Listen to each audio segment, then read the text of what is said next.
ঘটনাত নিন্দাজনক, চরম নিন্দাজনক। ধর্মস্থলে শিক্ষার্থী চিকিৎসকের তার মানে কোনো নিরাপত্তা নেই। সে নাইট ডিউটিতে আছে, তার মানে সে অরক্ষিত অবস্থায় আছে।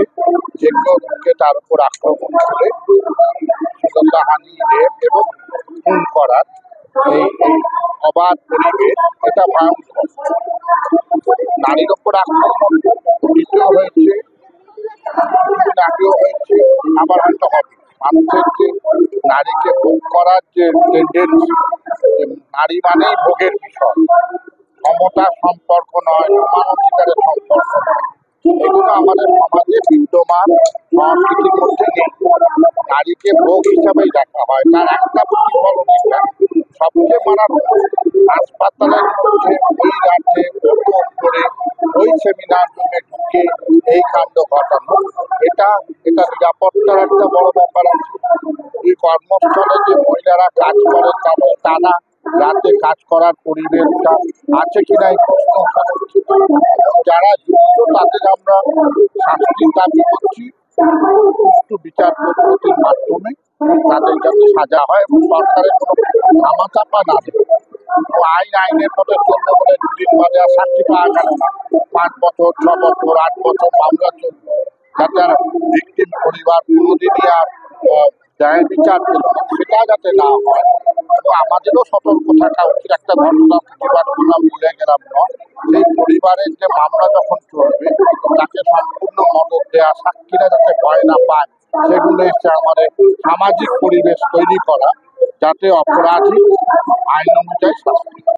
পুলিশ অথবা সিআইডি অথবা সিবিআই, আর উল্টো দিকে হচ্ছে বিচার বিভাগীয় তদন্ত, যেটা আইনের দিক থেকে ক্রিমিনাল মামলা তো হবেই, মার্ডার হয়েছে, রেপ হয়েছে, ক্রিমিনাল মামলা হবে। বিচার বিভাগীয় তদন্ত হচ্ছে সরকারি ইচ্ছের ওপর, রিপোর্ট মানতে পারে, রিপোর্ট না মানতে পারে। ফলে সিবিআই তদন্ত তাড়াতাড়ি শেষ করে আইনি যে পদ্ধতি আছে সাজা দেওয়া উচিত, দিয়ে দেওয়া উচিত।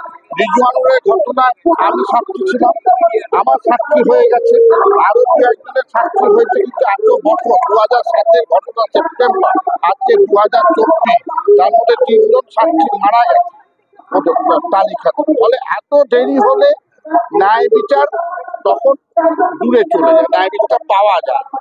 ন্যায় বিচারটা টাইম বাউন্ডের মধ্যে করা, সুষ্ঠু প্রক্রিয়ার মধ্যে করা এবং যথাযোগ্য যে কনভিকশন হলে শাস্তি দেওয়া। পেপার পড়িনি, কান্দনতে নিচের কোর্টে সাজা হয়েছে, নিচের কোর্টে ডেথ পেনাল্টি পর্যন্ত হয়, তখন এই প্রশ্ন ওঠেনি। হাইকোর্ট গিয়ে হাইকোর্টে বিচারপতিরা দেখে বলেছেন সাক্ষ্য রাখতে ইত্যাদি ইত্যাদি কয়েকদিন ছেড়ে দিন। ফলে নিচের কোর্টে জজ যখন ফাঁসির আদেশ দিচ্ছে, আপিল কোর্টে যাচ্ছে, এটা এরকম হয়।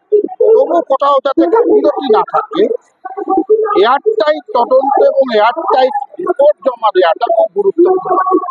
আচ্ছা, মুখ্যমন্ত্রী তো পাশে এসে দাঁড়িয়েছে। বিচারটা হচ্ছে একেবারে নির্ভর করে আমি কিভাবে তদন্ত করলাম, কত এভিডেন্স আমি জোগাড় করলাম, সাক্ষীদের আমি কিভাবে হাজির করলাম, ক্রস এক্সামিনেশন আমি বেরিয়ে যেতে পারলাম কিনা, দাঁড়িয়ে যেতে পারলাম কিনা, সর ওপর দাঁড়িয়ে বিচারটা এয়ারটাইট। জায়গা থেকে স্বাস্থ্যমন্ত্রী বলেছে তিনি তার দায়িত্ব পড়ে যাতে বিচারটা চিহ্নিত হয়।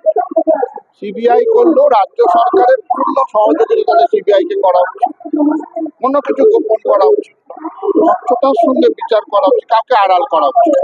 মুখ্যমন্ত্রীর এই কাজ, মুখ্যমন্ত্রী নিজে স্বরাষ্ট্রমন্ত্রী, তার দায়িত্বের মধ্যে পরিচালনা করে দেখান। শুধু বললে তো হবে না, করে দেখান। সম্ভব নয়,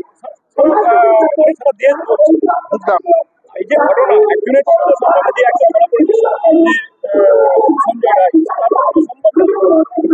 একাধিক ব্যক্তি জড়িত থাকার একটা একাধিক টাকা এটা এখনো এই মুহূর্তে দেওয়ার মতো জায়গায় আমাদের তারপরে